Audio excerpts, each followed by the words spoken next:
ഇല്ല, അതിലൊന്നുമില്ല. നമ്മൾ ഭക്ഷണം കഴിക്കൂലേ, നമ്മൾ സുഹൃത്തുക്കൾ വിളിച്ചാൽ നമ്മൾ അവിടെ പോയി ഭക്ഷണം കഴിക്കും. സ്വാഭാവികം അതിപ്പോൾ എല്ലാവരും കഴിക്കില്ല. നിങ്ങൾ കഴിക്കൂലേ? മാധ്യമപ്രവർത്തകന്മാരെ ഒരാൾ വിളിച്ചാൽ നിങ്ങൾ പോയി ഭക്ഷണം കഴിക്കില്ല.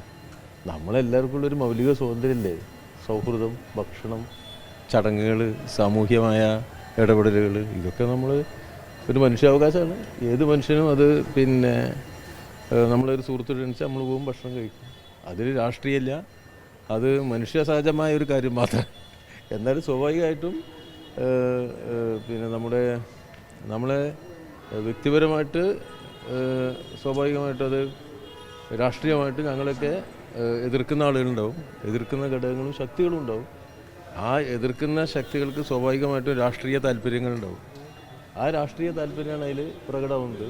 അതിപ്പോൾ നമുക്ക് ഇതാര് പ്രസിദ്ധീകരിച്ചു, ആരേറ്റെടുത്തു, ആര് പ്രചരിപ്പിക്കുന്നു എന്ന് നോക്കിയാൽ കാണാൻ കഴിയും. അതൊക്കെ കൃത്യമായ രാഷ്ട്രീയ അജണ്ടകളുമായിട്ട് ഇടതുപക്ഷത്തെ ദുർബലപ്പെടുത്താൻ ശ്രമിക്കുന്ന വലതുപക്ഷ ചേരിയിലെ വർഗീയ ഘടകങ്ങളാണ് ഇതിനു വേണ്ടി പ്രവർത്തിച്ചുകൊണ്ടിരിക്കുന്നത്. ഇത്തരം ഒരു തെറ്റായ രീതിയിൽ പ്രചരിക്കാൻ സാധ്യതയുള്ള അല്ലെങ്കിൽ അത്തരം വ്യാഖ്യാനിക്കപ്പെടാൻ സാധ്യതയുള്ള സ്ഥലത്ത് ഇങ്ങനെ ഒരു ചടങ്ങിൽ പങ്കെടുക്കുമ്പോൾ എന്തെങ്കിലും തരത്തിലുള്ള ജാഗ്രതക്കുറവ് ഉണ്ടായിരുന്നോ, അങ്ങനെ എന്തെങ്കിലും വിലയിരുത്താൻ തോന്നുന്നുണ്ടോ? അല്ല, നിങ്ങൾ പറഞ്ഞ സ്ഥലം ഏതാണെന്ന് പറഞ്ഞാൽ എനിക്ക് മനസ്സിലാവില്ല. ഏകത്തെ സ്ഥലമാണത്.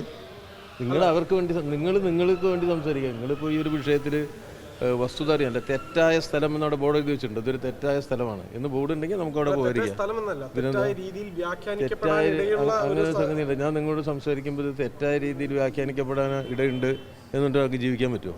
ഞാൻ നടന്നു പോകുമ്പോൾ ഇത് തെറ്റായ രീതിയിൽ വ്യാഖ്യാനിക്കപ്പെടാറുണ്ട്. ഞാൻ ചായ കുടിക്കുമ്പോൾ ഇത് തെറ്റായ രീതിയിൽ ഇത് ഭക്ഷണം കഴിക്കുന്നില്ലേ?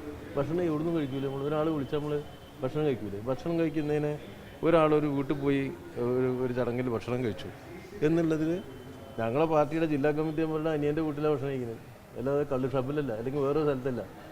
ഞങ്ങളുടെ ഒരു പാർട്ടി സഖാവിൻ്റെ അനിയൻ്റെ വീട്ടിൽ, ഒരു പാർട്ടി ബന്ധുവിൻ്റെ വീട്ടിൽ ഭക്ഷണം കഴിക്കുക. ആ ഭക്ഷണം കഴിക്കാനുള്ള അവകാശം നമ്മൾ അതൊക്കെ ദുർവിനിയോഗം ചെയ്യുന്നത് അത്രയും ഹീനമായ വർഗീയ ബോധമുള്ളവരുടേതാണ്. ആ വർഗീയ അജണ്ടക്കാർ എല്ലാ കാലത്തും ഞാൻ സ്വീകരിച്ചു പോന്നിട്ടില്ല. ഞാൻ സ്വീകരിക്കുന്ന പാർട്ടിയുടെ നയമാണ് അതൊക്കെ. ഞാൻ പറയുന്നത് എൻ്റെ നയങ്ങളല്ല, ഞാൻ പറയുന്നത് CPM-ൻ്റെ നിലപാടുകളാണ്. CPM-ൻ്റെ നിലപാട് പറയുമ്പോൾ കാർക്കശ്യത്തോടു കൂടി പറയും. അത് ഞങ്ങളുടെ പാർട്ടി എതിർക്കുന്ന ഘടകങ്ങളോട് തീവ്രമായി പ്രതികരിക്കും. അത് ഏത് വർഗീയതയായാലും ഒരു വിട്ടുവീഴ്ചയില്ലാതെ അതിനോട് പ്രതികരിക്കും. ഹിന്ദു വർഗീയതയോട് നമ്മൾ തീവ്രമായിട്ടും വിട്ടുവീഴ്ചയില്ലാതെ പ്രതികരിക്കും.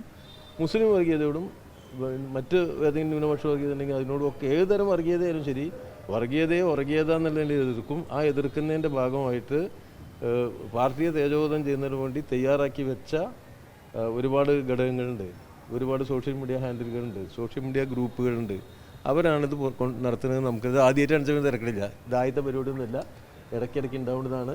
നമ്മളത് ആസ്വദിച്ചുകൊണ്ട് തന്നെ ഇവിടെ ഇരിക്കുന്നുണ്ട്, ഇനിയും വരും. പക്ഷേ നിങ്ങളൊരു കാര്യം ശ്രദ്ധിച്ചോളൂ, എന്താ അറിയോ? നല്ല ഭക്ഷണമേ കഴിക്കാവൂ. ഞാൻ കഴിച്ച മാതിരി ഉച്ചിഷ്ടം കഴിക്കരുത്. അത് നിങ്ങൾക്കുള്ളതാക്കിയതാണ് കേട്ടോ.